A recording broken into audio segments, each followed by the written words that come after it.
வணக்கம் உறவுகள், நண்பர்கள், தமிழ் சொந்தங்கள் எல்லாம் நீங்கள் எப்படி இருக்கிறீங்க? நல்லா இருப்பீங்கன்னு நான் நினைக்கிறேன். அதே போல் நானும் வேறு லெவலில் இருக்கிறேன். எல்லாருக்கும் காலை வணக்கம். என்னென்னு கேட்டால், இது ஒரு அழகான ஒரு வீல். இந்த வீலை பாருங்கள். இந்த வீலை நான் எடுக்கும் பொழுது நிறைய விடயத்தை நான் என்னுடைய மைண்டில் கற்பனை பண்ணி கொண்டேன். படிப்புத்தான் ஒரு மனிதனுக்கு உயர்வே தவிர பணம் ஒரு உயர்வென்று நினைப்பதைப் போல ஒரு விடயம் கிடையாது. படித்தவர்களுக்கு எங்கும் மரியாதை இருக்கும். பணத்தை வைத்திருக்கிறவர்களுக்கும் மரியாதை இருக்கும். ஆனால் எது உயர்ந்தது, எது சிறந்தது என்று என்னிடம் நீங்கள் கேட்பீர்களாக இருந்தால், படிப்பே தான் சிறந்தது என்று நான் சொல்லுவேன். இந்த பதிவு உங்களுக்கு அருமையாக இருக்கும். படித்தவர்கள் தான் இந்த இடத்தையெல்லாம் செய்திருக்கிறார்களே தவிர, பணம் வைத்திருந்தவர்கள் செய்திருக்கிறார்களா என்று கேட்டால் கிடையவே கிடையாது. பணத்தை எங்கேயோ இருந்த ஒரு சொசைட்டி கொடுக்கும். ஆனால் படித்தவர்கள் தான் இந்த இடங்களை இப்படி பிளான் பண்ணி செய்ய முடியும். படிப்புக்குத்தான் என்னுடைய முக்கியத்துவம் எப்பொழுதுமே இருக்குமே தவிர பணத்துக்கு இல்லை என்று சொல்லி இந்த நண்பர்களுக்கு இந்த பதிவை நான் வைக்கிறேன். இந்த பதிவை நீங்கள் பார்த்தீர்களாக இருந்தால், இந்த இடம் 1989ஆம் ஆண்டு உருவாக்கப்பட்டிருக்கிறது. இந்த 1989ஆம் ஆண்டு உருவாக்கப்பட்ட இந்த இடத்தை எடுக்கும் பொழுது, என்னுடைய இலங்கையில் வன்னியில் வாழ்ந்த 1989ஆம் ஆண்டு பகுதியை நான் என்னுடைய நினைவில் கொண்டுதான் இந்த இடத்தை நான் எடுத்திருக்கிறேன். இந்த இடத்தை பாருங்கள். மிக ஒரு வெட்டவெளியான ஒரு இடத்தில் ஒரு அழகாக ஒரு அமைக்கப்பட்டிருக்கிற இந்த இடத்தை நீங்கள் சற்று பாருங்கள்.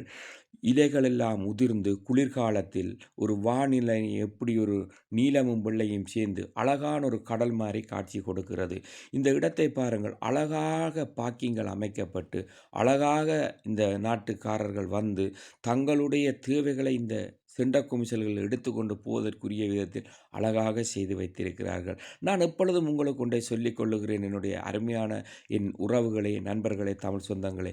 பணம் ஒரு பொருட்டு கிடையாது. பணம் இந்த நாட்டில் ஏழையும் வாழலாம், பணக்காரரும் வாழலாம். ஆனால் பெருமைக்கும் புகழுக்கும் பகட்டுக்கும் வாழ்கிறவன் வேதத்தின்படி அவன் விழுந்து போகிறான் என்று சொல்லி வேதம் சொல்லுகிறது.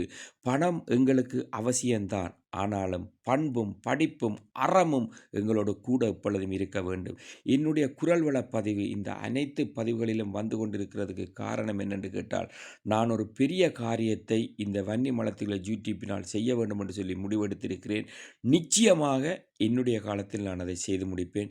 இந்த இடத்தை நீங்கள் பார்க்கும் பொழுது உங்களுக்கும் பல யோசனைகள் வரலாம். இப்படியான இடங்களை பார்க்கும் பொழுது உங்களுக்கும் பல விருப்பங்கள் வரலாம்.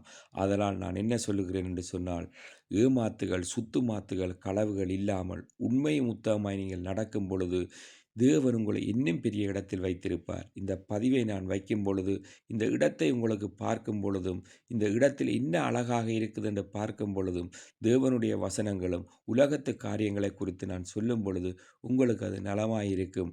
ஒருவர் மேல் ஒருவர் அன்பாயிருங்கள், அடுத்தவர்கள் மேல் துன்பப்படுத்தாதிருங்கள் என்று சொல்லி வேதம் சொல்லுகிறது.